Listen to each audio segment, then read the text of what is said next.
welcome to another episode of Life Lessons in Bon Jovi songs. Well, it's been ages since I recorded a video, and there's actually a sentence in the song that I'm doing today that I read that I was like, oh yeah, that's a good one. I've been through some changes, but one thing always stays the same. So let that one thing be. Well, in the lyrics, it's without love. So nothing's really worth anything without love. What was their exact words? I've been through some changes. One thing's always stay the same with love. There's nothing without love. Yeah, I kind of like the gist of it. There's nothing, always stays the same. There's nothing without love. So there is really nothing without love, and I do love making these videos. So yeah, December was like crazy. It was really crazy, and I have been through some changes, but never doubting that we were going to get back to this series. So yeah, Without Love is actually one of the 4 Desmond Child songs on this album. So we're at the album Slippery When Wet from Bon Jovi. It's their 3rd album. It's their big breakthrough. We're at the 2nd side. Second song, Without Love. So Desmond Child was really kind of like the, he was not the secret behind the success, but because everybody really knew what he contributed. But yeah, Desmond Child contributed to the 3rd album of Bon Jovi, and he was the one who co-wrote with them You Give Love a Bad Name and Living on a Prayer, which were obviously kind of like which was the 2-puncher of singles that opened the album, and or not opened the album, that were their first 2 singles, and that really brought them the mega success that they had. So there were 2 other Desmond Child songs. This one, Without Love, and the next one, so the third song on the 2nd side, which is I'd Die For You. And I'm already feel like dying at the idea of having to cover that. And this is just so weird because like obviously like Living on a Prayer is such a cool song, such a big hit song. Like most people agree that it's kind of like their best song or most successful song. Then we have Wanted Dead or Alive, which is kind of like I would say it's kind of like not the thinking man's best song, but definitely not, because it's kind of like, I don't know, it's this nasty thing to say, and besides it's all emotional, it's all music, but you get what I mean. Like Living on a Prayer is like the obvious best song, and Wanted Dead or Alive is kind of like a little bit more in-crowd best song. So and You Give Love a Bad Name was like such a killer song, and I just covered all those songs, and I'm like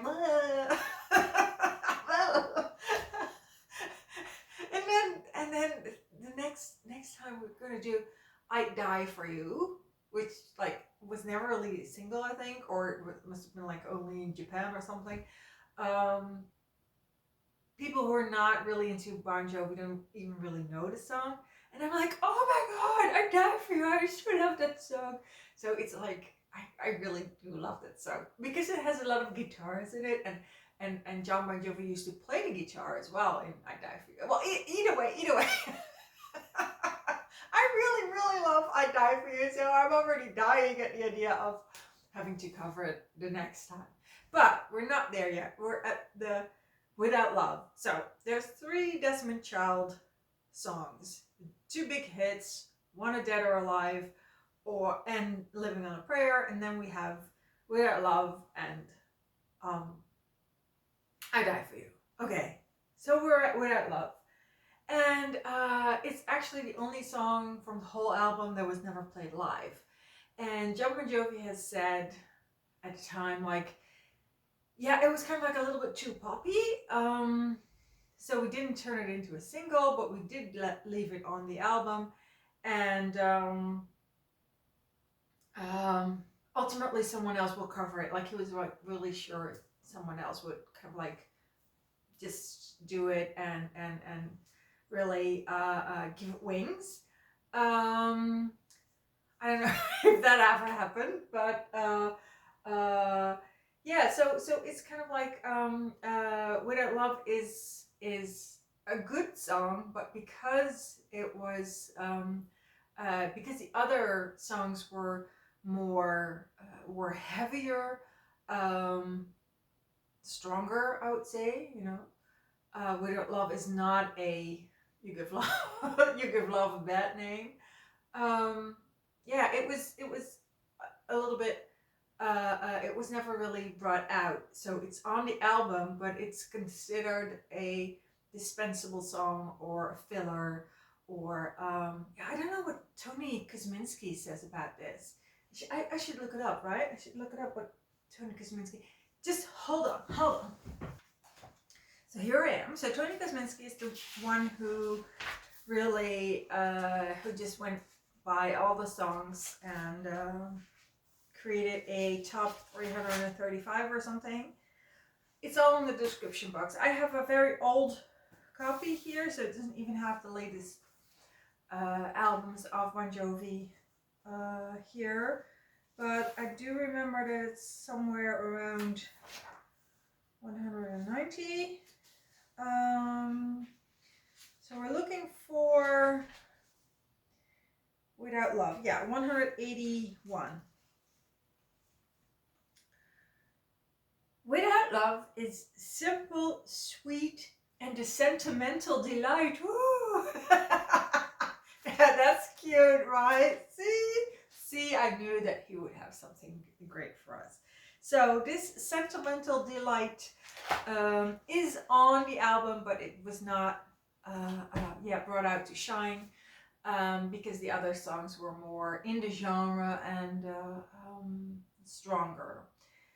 So the live lesson on about this song, and this is kind of like, I'm like, how far are we over? Like, I said it's not. But the live lesson. So sometimes I do a live lesson that is kind of like directly tied into how the song was created or the lyrics of the song. Or I think I'm trying to say, like, I've had better matches than what I'm going to tell today. But well, today's today. I do have a very interesting story, but it's not like 100% match to the song. So what am I going to do today in the song "Without Love" is talk about something very interesting that very few people know, because it's from the yoga world, and it's pretty niche even within the yoga world.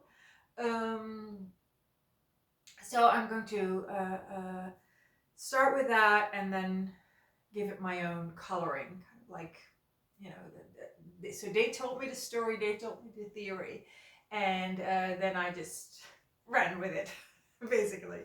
So the part I was told, so this is not my own part, is the difference between how men and women go about with sex and love, and that they have a different way of going about it. And this is the story from, like, 20-25 years ago, so it's not kind of like so it's very specific for genders. Now this day and age, this is recorded December 2024, we have a lot more fluidity between genders, and in general, it is really no longer, um, um, yeah, it's to an extent no longer appropriate to really say women do it like this, and men have that kind of like energetic makeup, and uh, and I kind of like that fluidity. I kind of like that, we moved away from that. But there are just some things that I learned in the way that I learned it back then. And yeah, I don't know how to translate that to modern day. So it's, it's just, it's, 2003. Here you go. So, yeah. Uh, Men, women, two genders, and sex versus love. So really, really interesting. So within yoga, you have the chakras, which represent 7 areas within psychology. You could say it represents seven areas within the body, and there's kind of like a flow through the chakras. So very broad terms, the chakras are located alongside a line that goes from the sacrum to the crown of the head. So the 7 chakras are kind of like lined up here. And the love chakra is, that should come as no surprise, is located around the heart, and the sexual chakra is in the lower belly area. And which should also not come as a surprise. So the cool thing is that according to chakra theory, men have direct access to their sexual chakra, and through exercising that chakra through their sexuality, they kind of like move up to their heart. So you can't kind of like address their heart directly, because you have to go through their sexuality as a woman or as their partner. So whereas women have it the other way around. So for them, like their heart center is really open, and they can really fall in love and feel love, but their way to their sexuality is through that love. So they have to go. So if you kind of like want something from a woman, then you have to conquer her heart, and then you can have a sexual relationship with her. Whereas if I want to conquer a man, then I have to kind of like conquer his sexuality, and then I will find my way up to his heart. Well, of course, I can already feel like, ooh, tricky, but I really like that idea. I really do.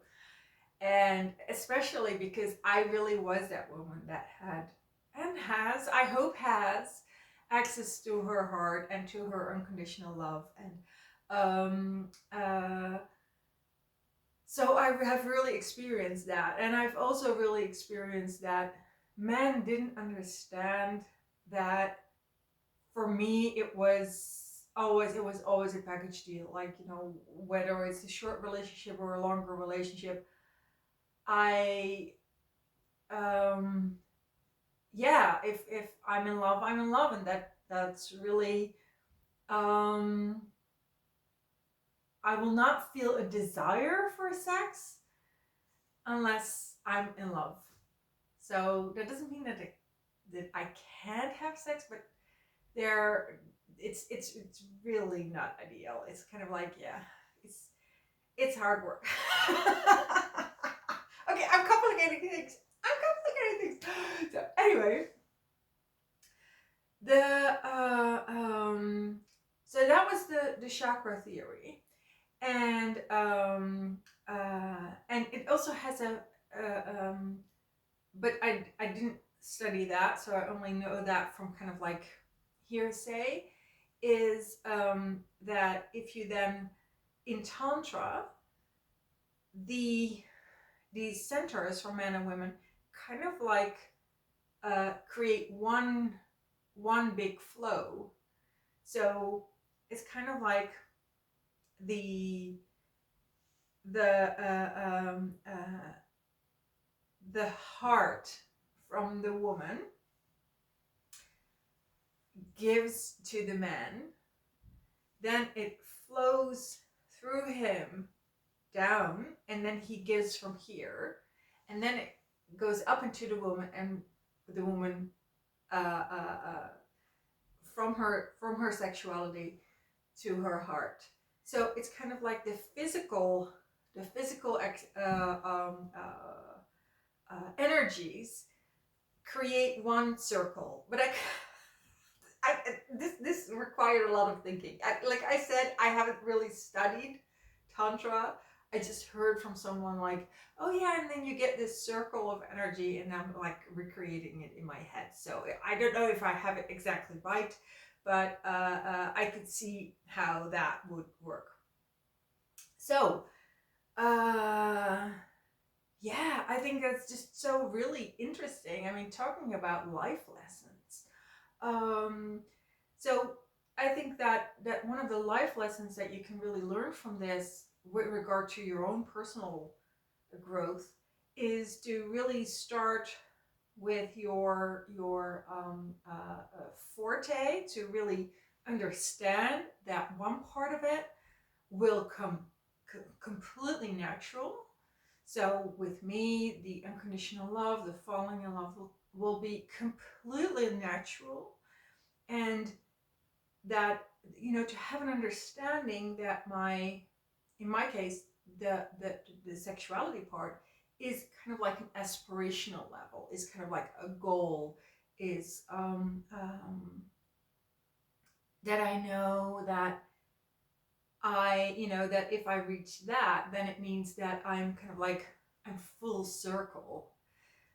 But I can't just do the sexuality without the heart thing. I have to stay in my home. I have to start home, what is for me home, and from there move into the sexuality part.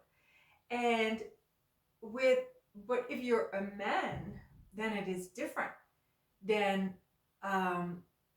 if you again, disclaimer here, this is kind of like knowledge from 25 years ago. It's very kind of like based on the two different genders. But if you're a man, you have to start with the sexuality part. You have to kind of like be really, yeah, strong, that kind of like feels, I don't know, overpowering or something, which is of course not what I mean. But I mean skilled at your understanding your sexuality, appreciating your sexuality, honoring your sexuality, and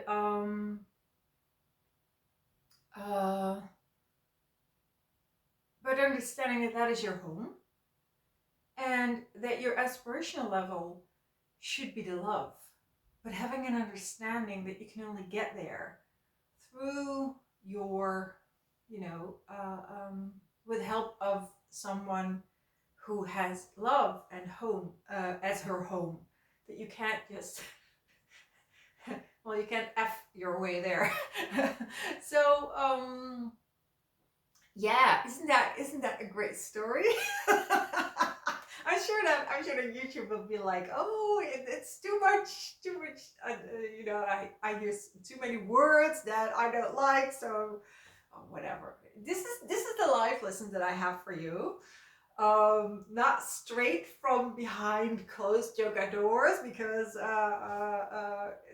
this story originates in my life 25 years ago when I learned this. So yeah, that's my story. That's my life lesson for